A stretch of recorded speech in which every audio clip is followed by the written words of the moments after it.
Hi, my name is Mark Connolly. We're going to give you real life situations of what has actually happened in our stores and the claims that we've had over the last few years. I want to give you a figure. Over $1.7 million that we've had in claims since 2012. So, I ask you guys this question. If you're in your car, for example, if you have too many accidents, you have too many speeding tickets, what happens?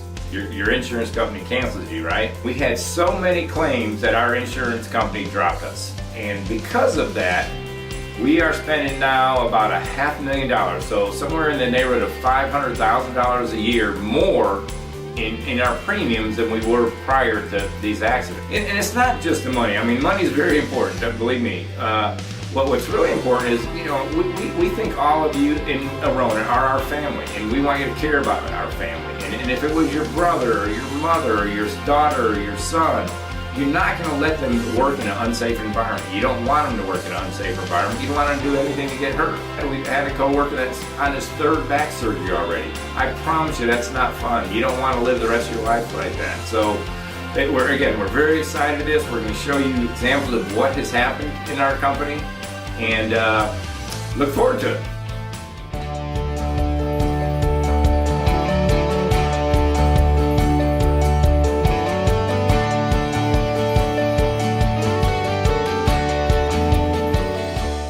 Okay, we all know the Motion sofa and love seats are some of the bulkiest and heaviest items that we have in our stores, right? And when we know there's a delivery, we go, oh, we got to deliver that. But you know what? Our customers love them. We have to offer them. And so something so simple. Let's just take a few minutes, and it only takes a few seconds as the film shows. Take the backs off every time you deliver these. It makes it a lot easier to deliver. It makes it a lot lighter to deliver. It's a lot easier to maneuver. So let's just take those couple, seconds and do it right. Take the backs off and make it easier delivery.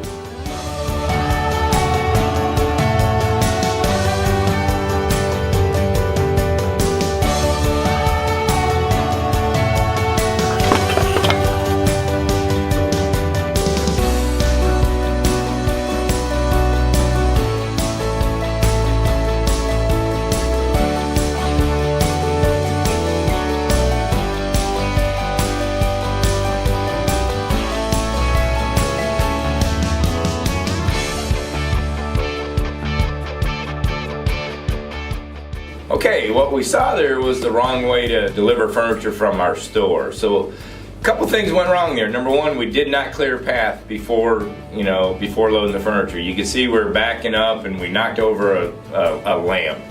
And those things happen all the time. We back into sofas, and then we have to pick up and put down the furniture all the time. And then probably the most important thing of all is they're not communicating with each other. They're not speaking to each other and things like that. So what you're going to see now going forward is you're going to see them talking to each other. You can hear them talking to each other. They're clearing a path before they pick up the furniture. Communication is so vital to this process, and you got to be looking out for each other. All right, we're going to move this love seat. So let's go ahead and clear a direct path. So if you want to get on the other side of the sofa right there. 3, 1, 2, 3. Go ahead and put it down. It's plenty. And then while we go ahead and move this lamp, I'll grab the table. I'll knock that over.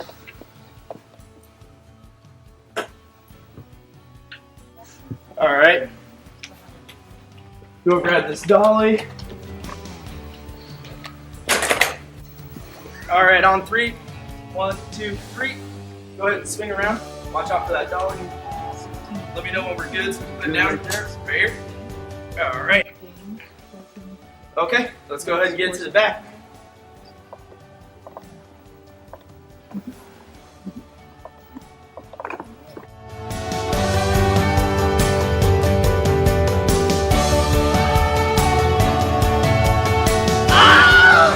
Okay, picking up after yourself, something so simple, right?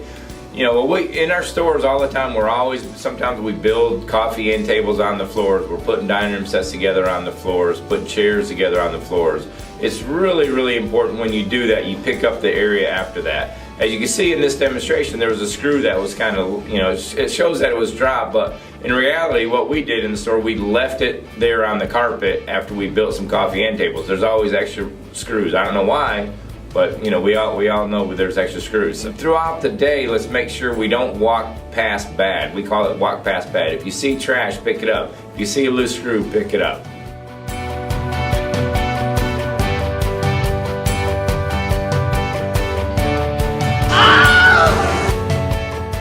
As you saw in that example, poor lifting techniques. What you saw that person do, he bent over, he did not bend his knees, he lifted that coffee table, twisted his back, and that right there today is at our largest single claim of all, and that's exactly what happened to one of our coworkers. Was just picking up a coffee table that maybe weighed 15 pounds, did not bend his knees, bent over, lifted, and that right now is about $315,000, 3 back surgeries, and it's still not complete yet. So as you'll see in this, the proper technique right after this, you're gonna see bent his knees down, kept his back straight, lifted with his knees, not with his back, did it very properly, and that's what we gotta do.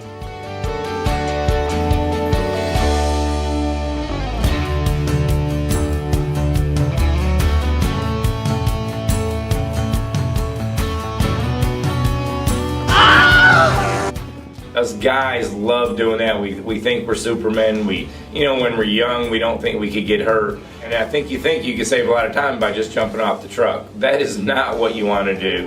We have countless claims of broken ankles, twisted ankles, ACL surgeries because we twisted our knees by doing just what you saw. So what you're going to see in the next example is how to leave the truck. Is you always want 3 points all the time, 2 feet in a hand, 2 feet, and so you want to have that going on all the time, and just get down slowly and do not jump down like that.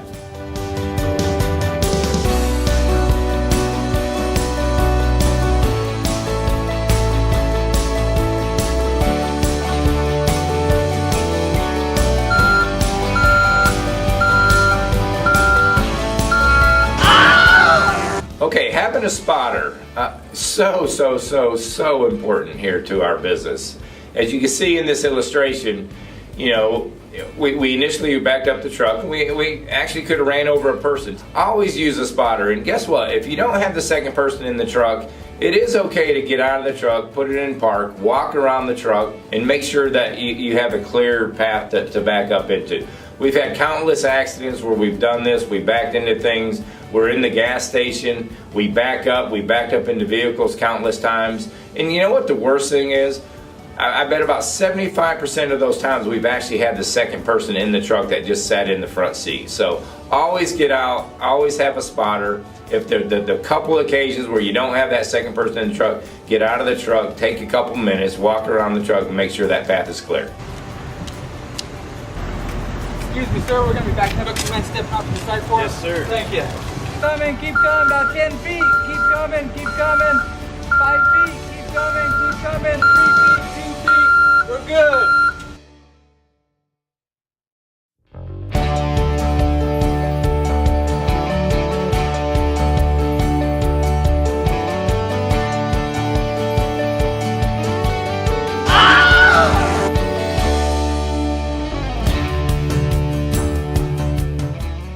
Okay, we've all been asked by our customers to use the restroom in our back rooms, right? We don't really have public restrooms. You shouldn't have to do that. You don't have to do that. But there are times where, man, you got that great customer and all that, so that just wants to use the restroom. Well, in those scenarios where your gut just says, man, I got to do this, always go back with your customer. Make sure you stand back there with the customer. And I can tell you this, absolutely 100%, I don't think this was the store's fault. We had an accident, a customer walked into a back room, by far one of our cleanest back rooms all the time, and it's happening down in Florida. Customer walked back there and guess what? Said she fell on a dolly. We have no proof of whether it happened or didn't happen because nobody was back there with her. No one could see anything. So never to let a customer in your back room without you being present. Hey man, do you have a restroom I can use? Typically we don't have a public restroom for our customers, but since you're such a great customer, I'll show you where it's at.